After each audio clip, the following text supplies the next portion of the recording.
Welcome to the Explainer. Sometimes the most powerful ideas come in the smallest packages. Today, we're talking about just 45 words. But these 45 words, they're arguably the bedrock of American law, the First Amendment. Think of it like an essential toolkit for every single citizen. And we're about to unpack exactly what's inside. Okay, so here they are in all their glory. Yeah, the language is a little old school, 18th century and all, but don't let that fool you. This isn't some polite suggestion. It's a direct command. Congress shall make no law. That's a line in the sand. It's setting a hard limit on government power right from the get-go.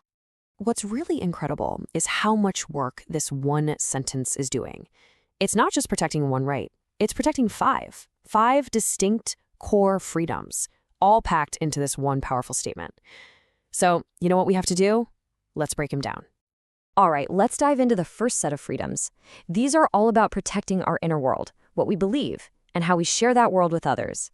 Basically, the right to think what you want and the right to say it out loud. So, first on the list is freedom of religion. This is huge. It guarantees that you can believe in any faith you choose, or no faith at all, and the government is not allowed to interfere. But here's the thing. It's actually a two-part deal.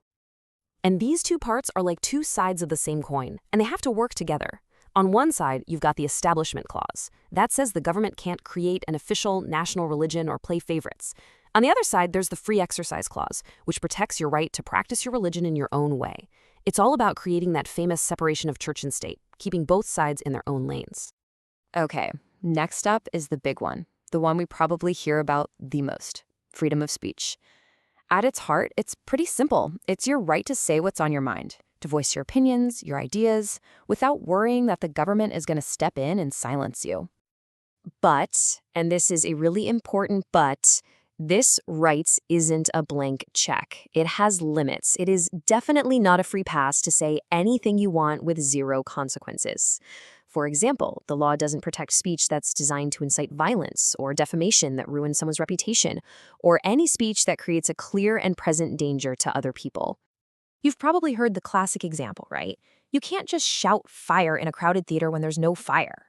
And why not? Well, because that's not just you expressing an opinion. That's an act. It's an act that puts people in immediate danger. It's the perfect illustration of that core idea. Your right to speak freely stops when it starts to endanger someone else's safety. And this idea of free expression isn't just for you and me. It extends to the press. This is so important because it allows journalists and news organizations to investigate what's going on, especially what the government is up to, without fear of being censored. They're supposed to be the public's watchdog. So, okay, the First Amendment has your thoughts and your words covered. But what about action? What happens when you want to take those beliefs and gather with other people to do something about it? Well, that's where the next couple of freedoms come into play. See, the First Amendment also protects your right to get together with other people, to assemble, and make sure your collective voice is heard loud and clear by those in charge. This is what we call the right to assemble, the freedom to gather. But there's a really, really important key word in there. The Constitution says you have the right to peaceably assemble. The whole protection hinges on that one word, peaceful. So what does that look like in the real world? Well, a peaceful assembly could be a protest march. It could be a demonstration outside a government building, or even just a public meeting in your town. It's all about the power that comes from people showing up together. And that brings us to the fifth and final freedom here, the right to petition. This one is super direct. If you have a problem with the government, what the founders called a grievance, you have the right to formally ask them to fix it. It's like your official channel for demanding change. And the process is actually pretty straightforward. You start with a grievance, right? Some problem you want to see solved. Then you appeal to the government. That could mean contacting your representative or, getting a bunch of signatures on a formal petition. And then you make your specific request for change. It's a clear-cut path for any citizen to get their concerns on the record. Okay, so let's recap. We've got freedom of religion, speech, the press, assembly, and petition. That's all five. But when you look at them all together, you have to ask, what's the big idea? Why these five, specifically, all bundled together? What's the point? And the answer is really cool. They aren't just five random rights thrown together. Think of them as the operating system for democracy. They don't just protect you as an individual, they are literally the engine that makes the whole democratic process run. And really, this is the bottom line.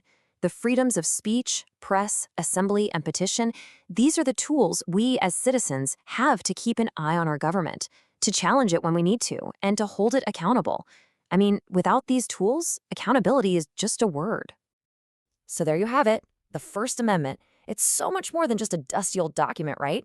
It's a toolkit, and it's handed to every single one of us. It's your right to believe, to speak, to gather, and to demand something better. So the only question left is, how are you going to use it?